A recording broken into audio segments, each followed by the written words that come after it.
sulla folla a Venezia, aperta un'inchiesta per lesioni colpose grave, per ora a carico di ignoti. Gli inquirenti vogliono fare luce sulla catena di controlli e manutenzione del verde pubblico. La ferita più grave resta in rianimazione. Tragedie sul lavoro, un 2025 già nerissimo in Veneto. Rispetto allo scorso anno triplicate da 7 a 21 le vittime degli incidenti, l'incidenza maggiore degli infortuni tra i 20 e i 29 anni. Siamo increduli ai ragazzi, dico, chiedete aiuto. L'appello del preside della scuola di Asolo, frequentata dal ventenne che si è tolto la vita. Domani momento di raccoglimento coi compagni. Sondaggio SVG sul gradimento dei governatori. Zaia si conferma al primo posto. A Ring, Forza Italia e Fratelli d'Italia si dicono sicuri che il nome del candidato del centrodestra non si avrà prima di fine luglio. Coppia di ladri seriali arrestata dalla polizia, avevano messo a segno numerosi colpi nel Padovano, nel mirino anche i premi di una pesca di beneficenza. L'appello di Paolo Piccoli, ipovedente di Este, i ladri gli hanno rubato il tandem, unico mezzo che aveva per praticare sport insieme alla sua guida. Concessioni elettriche, anche Anci Veneto appoggia gli appelli delle società erogatrici per contrastare il monopolio di Enel, più risorse ai territori. Buonasera, bentrovati. Siamo in diretta con l'edizione regionale dei nostri telegiornali e partiamo dal crollo dell'albero a Piazzale Roma, episodio per il quale la Procura di Venezia ha aperto un'inchiesta per lesioni colpose gravi, al momento a carico di ignoti. Al centro delle indagini la catena di controlli e manutenzioni del verde pubblico, ancora ricoverata in rianimazione a Mestre, la giovane mamma, la gravemente ferita dal crollo della pianta. Il crollo del Leccio, che ha provocato 12 feriti a Piazzale Roma, poteva essere evitato o è avvenuto per un motivo fortuito e imprevedibile? Ruota attorno a questo interrogativo il fascicolo d'inchiesta contro ignoti aperto dalla Procura di Venezia con l'ipotesi di reato di lesioni colpose gravi. Attraverso le indagini della polizia locale, i magistrati intendono fare chiarezza sulla catena di controlli e manutenzione del verde pubblico a Venezia. In particolare se l'albero fosse stato o meno oggetto di verifica 3 giorni prima del crollo. Albero che intanto rimane lì, sottoposto a sequestro giudiziario e provvisorio monumento alla memoria di un evento che ha profondamente scosso la città. Le 2 ferite più gravi restano ricoverate a Mestre, una ancora in terapia intensiva. Le condizioni della signora sono stazionarie, quindi non ci sono né peggioramenti né miglioramenti, quindi la situazione è sotto controllo, la prognosi è una prognosi riservata e noi stiamo seguendo l'evoluzione in modo tale da poter intervenire nel modo giusto al momento giusto. Accanto all'inchiesta della magistratura c'è anche un dibattito di carattere politico e amministrativo che si sta sviluppando a Cafarsetti, per il quale il Partito Democratico chiede al Comune di fare chiarezza. Noi con l'accesso agli atti abbiamo chiesto se esiste una perizia relativa all'albero che è crollato e quindi se c'era un pericolo accertato in merito a proprio le condizioni dell'albero. E chiediamo che venga fatta chiarezza sulla responsabilità politica e quindi chiediamo che con urgenza gli assessori competenti vengano in commissione a spiegare quanto è accaduto e spiegare la situazione di fatto. Ma come sia la situazione lo si chiede anche per altro verde pubblico in territorio comunale, dove oramai si sta iniziando a guardare agli alberi domandandosi il loro stato di salute. Abbiamo ricevuto tantissime segnalazioni di altri cittadini di altre zone della città che anche formalmente, quindi a mezzo PEC o a mezzo mail, hanno denunciato situazioni di pericolo o di presunto pericolo, ovviamente questo poi saranno i tecnici ad accertarlo, di alberi presenti nel nostro territorio senza mai ricevere una risposta da parte del Comune. Allora è questa la responsabilità della politica, della mancanza di ascolto, della mancanza di dialogo. Un grave incidente stradale si è verificato invece in mattinata lungo la strada dei Vivai tra Saonara e Sant'Angelo di Piove di Sacco nel Padovano.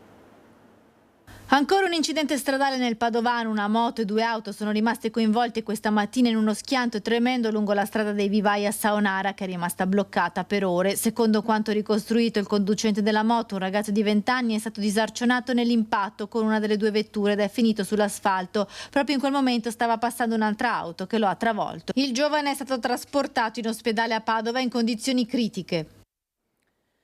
La notizia della scomparsa di Tommaso ci ha lasciato tutti sgomenti e increduli, lo scrive il preside dell'Istituto Tecnico Martini di Asolo, scosso dalla morte di Tommaso Zamperoni, il ventenne che si è tolto la vita ieri mattina preoccupato per l'ipotesi di una bocciatura e ancora sconvolto dalla perdita del fratello di poco più grande, mancato un anno fa nel sonno.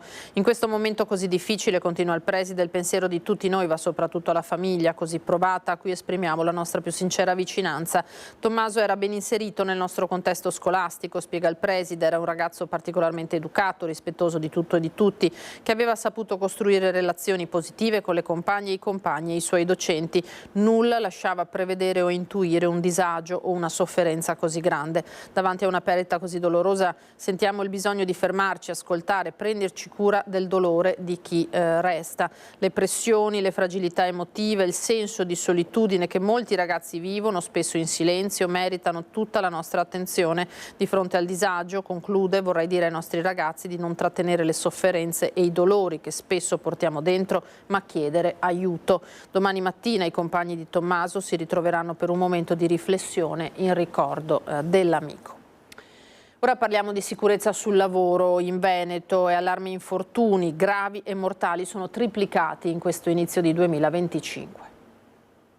Nei primi 3 mesi del 2025 gli infortuni mortali sul lavoro in Veneto sono triplicati rispetto allo stesso periodo nel 2024, passando da 7 a 21 casi. Un trend preoccupante che accende i riflettori sull'urgenza di interventi concreti per la sicurezza dei lavoratori.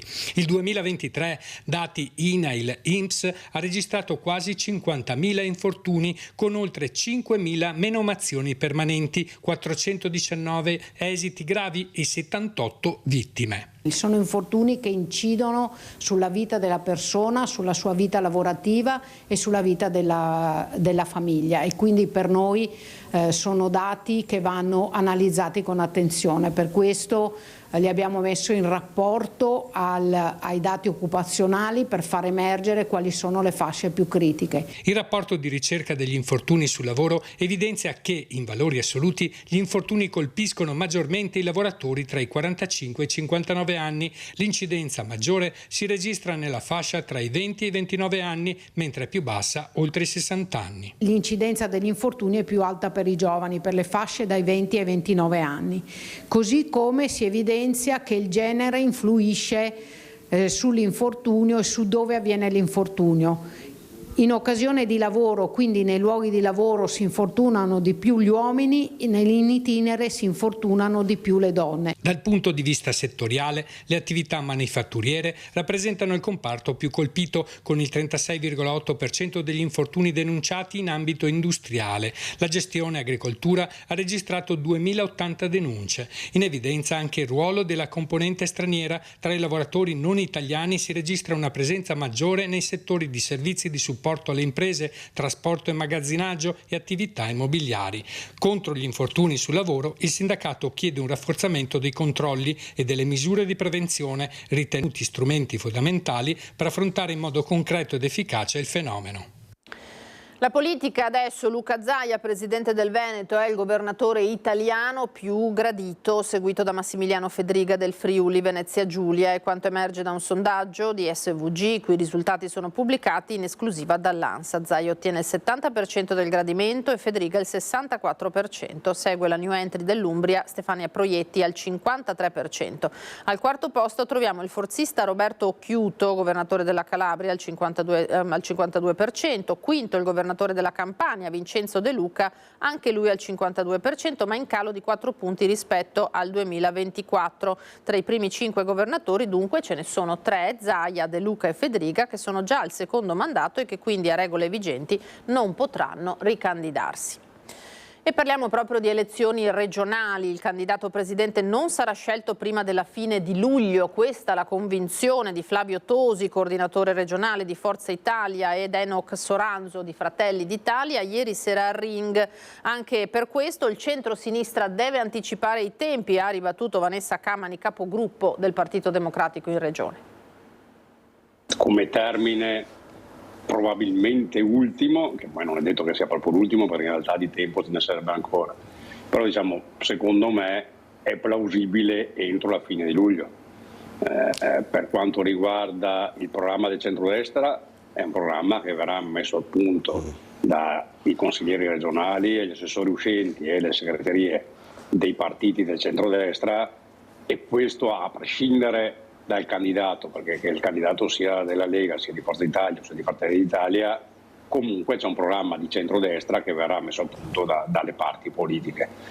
Il candidato c'è tempo senz'altro fino a fine luglio per poterlo decidere, perché poi c'è agosto, si vota a metà, fine novembre, quindi il tempo per fare la campagna elettorale c'è abbondantemente, perché le liste si presentano appunto intorno a metà ottobre, quindi il tempo c'è. La riflessione politica che fa è corretta, cioè, secondo me anch'io credo che non prima di luglio arriveremo a una individuazione. Da un lato, voglio anche dire, lo so bene anche il collega Camani, che questo potrebbe anche essere diciamo normale, soprattutto dal punto di vista che per i tempi della politica è una cosa, ma il Consiglio regionale ha un assestamento da chiudere, ha alcuni disegni, tanti DDL che sono importanti, che devono entrare in aula e trovare a nostro avviso quindi c'è ancora spazio per l'operatività, e quindi questo può anche, insomma, deve tenere, almeno per come la penso io e come la pensiamo noi, insomma, noi dobbiamo essere concentrati a terminare bene al massimo la legislatura. E io credo che non abbiamo bisogno di aspettare luglio o il candidato di centrodestra per dire qual è la nostra idea di Veneto, qual è la nostra idea di società e di sanità veneta per migliorare il benessere dei nostri territori, la nostra proposta politica. E quindi io sono d'accordo con Manera, noi decideremo prima di luglio, perché noi non decidiamo sulla base di accordi romani, che pure c'entrano, non voglio fare quella che vive nella montagna del sapone. Torniamo alla cronaca. Era specializzata in furti in gioiellerie. La coppia individuata dai carabinieri di Padova, i due vivevano a Cadoneghe, 7 i colpi, uno di questi in una casa, commessi tra Veneto, Friuli, Venezia Giulia e Lombardia. Dal centro storico di Venezia, scappati da una gioielleria con un anello in oro e diamanti del valore di 6.000 euro, a un'abitazione di Vigonza dove avevano sottratto denaro e gioielli in oro per 7.000 euro, passando per un furto a Padova, altri 10.000 euro da una gioielleria, per toccare poi Quarto d'Altino Venezia, Sacile nel Pordenonese con un colpo in un laboratorio orafo da 4.500 euro, ma anche l'Onato del Garda nel Bresciano. Sono 7 i colpi, furti aggravati, che i carabinieri di Padova hanno ricondotto a una coppia residente a Cadoneghe agli arresti domiciliari su disposizione del GIP.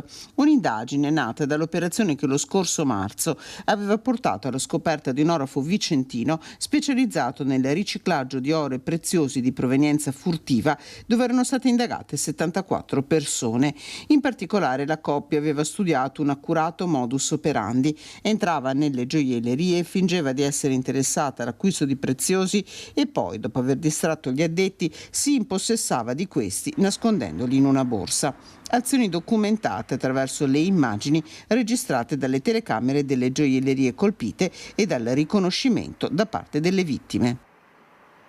E la squadra mobile di Padova ha arrestato una coppia di ladri che da giorni stava razziando la provincia, avevano svaligiato anche una pesca di beneficenza. Da giorni giravano tra Padova, Albignasego, Monselice, Montegrotto e Battaglia Terme a bordo di un'auto rubata, compiendo furti e razzie. Una coppia è stata arrestata dalla polizia che ha scoperto il casolare dove stipavano tutta l'area furtiva. L'indagine della squadra mobile di Padova è partita dopo la denuncia di un furto di un computer avvenuto all'interno di un locale di via Manzoni a Padova lo scorso 28 maggio, dove un cliente era stato derubato dello zaino con all'interno il PC. Alcuni testimoni in quell'occasione hanno raccontato agli agenti di aver visto una coppia girarsi in modo sospetto nel locale e poi scappare a bordo di una 500 blu. Incrociando i dati e le immagini delle telecamere, i poliziotti hanno ricostruito i movimenti dell'auto risultata rubata dal giardino di un'abitazione di via Iapelli a Padova. La vettura, seguita per giorni, si è mossa più volte tra i comuni della provincia. Alla guida una donna che si spostava carica di scatoloni. Alla fine i poliziotti hanno intercettato la vettura all'esterno di un centro commerciale di Monselice e hanno bloccato l'uomo, un 35 36enne che aveva appena rubato un paio di occhiali e una maglietta da un negozio. Da qui gli agenti hanno individuato il casolare dove viveva a Montegrotto. All'interno c'era proprio la donna e una gran quantità di refurtiva rubata qualche giorno prima dall'oratorio di San Giuseppe, elettrodomestici e vari oggetti destinati ad essere premi della pesca di beneficenza per la festa parrocchiale di Montegrotto. I due sono stati arrestati, la donna quarantenne è finita nel carcere veronese di Montorio, mentre il complice al Due Palazzi di Padova. E poi ci sono i furti nelle auto. Nel mirino a Vigonza, proprio la vettura di Gloria Lorenzetti, atleta paralimpica nazionale di tiro con l'arco e scherma. Ingentissimo il danno, per questo è partita una raccolta fondi. L'atleta dice: mi serviva per allenarmi, a luglio ci sono i campionati nazionali a Rovereto. Ho visto tutta la macchina smembrata, diciamo, smontata. La macchina mi serve con il cambio automatico e ha gli ausili, e ha un'inversione di pedale, quindi ho l'acceleratore sulla sinistra, ed è una cosa che va fatta sulla macchina. Ecco cosa resta dell'auto di Gloria Lorenzetti, spogliata di navigatore, radio e anche del cambio. Amara la sorpresa per l'atleta paralimpica nazionale di tiro con l'arco e scherma, che utilizza l'auto nella vita quotidiana ma anche per i suoi allenamenti. L'aveva lasciata in strada, come sempre l'atleta. L'auto è ribassata e non entra in garage. Mai avrebbe pensato di ritrovarsela così. Una sorte è toccata anche ad altri veicoli a Perarolo di Vigonza, finiti nel mirino dell'ennesima banda specializzata nel furto di pezzi di ricambi. Il primo preventivo per la riparazione piuttosto pesante, da qui l'avvio di una raccolta fondi organizzata dalla famiglia di Gloria e sostenuta anche dal sindaco di Vigonza, Gianmaria Boscaro. Oggi la comunità di Vigonza è rimasta sconvolta dal fatto che sia stata colpita, ed è ancora più grave, una persona che con quell'auto riesce ad avere una vita dignitosa e normale, e nonostante le sue difficoltà. Quindi, partita la raccolta fondi, io ho aderito anche personalmente. La raccolta fondi è stata aperta sulla piattaforma GoFundMe. Grande l'affetto dimostrato in queste ore attorno a Gloria Lorenzetti, che fa parte del gruppo Obiettivo 3 di Alex Zanardi. Molti si sono offerti di aiutarla negli spostamenti. Del resto Gloria si allena 5 giorni a settimana e anche lunedì stava per andare in campo. La grinta non le manca, per fortuna, e Gloria Lorenzetti già pensa ai prossimi impegni sportivi. A luglio ho i campionati italiani para che si terranno a Rovereto, quindi diciamo il mio obiettivo è quello. E ora l'appello invece di Paolo Piccoli, ipovedente, vittima anche lui di un odioso furto. I ladri gli hanno rubato in questo caso il tandem, unico mezzo che aveva per praticare sport, insieme alla sua guida. Beh, un tandem rosso di marca Bottecchia, un modello appunto vecchio che avrà dai 40 ai 50 anni, è un pezzo unico. Era il mio contatto con la natura, l'unica cosa che rimaneva del contatto della natura. Per Paolo il tandem rosso rappresentava la sua unica possibilità di poter correre in bici in mezzo alla natura. Qualcuno però glielo ha rubato. Il furto è avvenuto lo scorso fine settimana ad Este, dove Paolo Piccoli abita. Per me è l'unica maniera per andare in bici.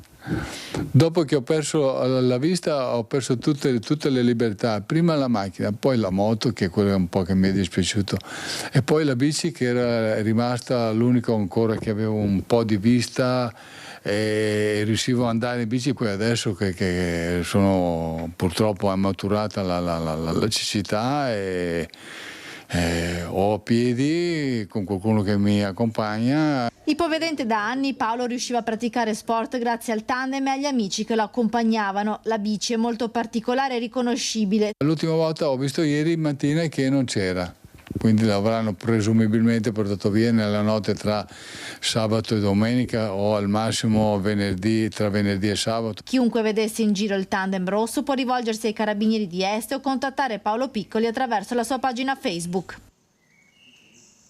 Cambiamo tema, parliamo di energia. Il Veneto vuole una garanzia di autonomia e battere il monopolio di Enel, a cui il governo sta prorogando di altri 20 anni i diritti sulle concessioni.